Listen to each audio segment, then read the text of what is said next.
Humanitarian logistics is about organizing the distribution of supplies during natural disasters or emergency situations to the affected area and the local population. Logistics is actually one of the most important building blocks of disaster relief operations.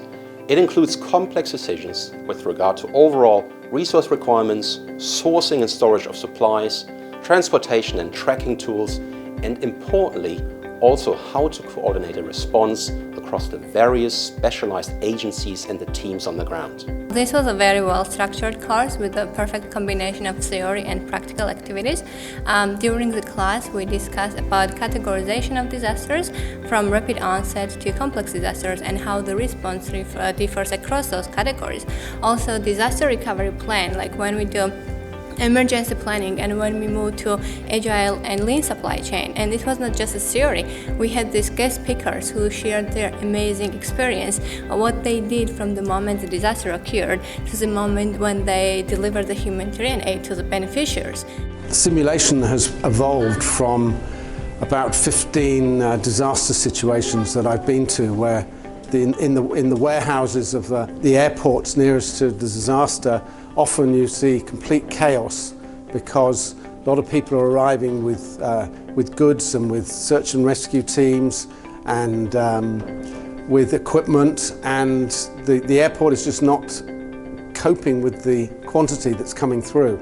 So we've evolved this game to try to show people what it's like and that they don't have information and they don't have necessarily communication to find out what's going on. In the classroom, we combine the theory on humanitarian aid and health supply chains with case studies of crisis events and targeted discussions. In order to bring this highly practical topic alive, we collaborate with many experts in the field.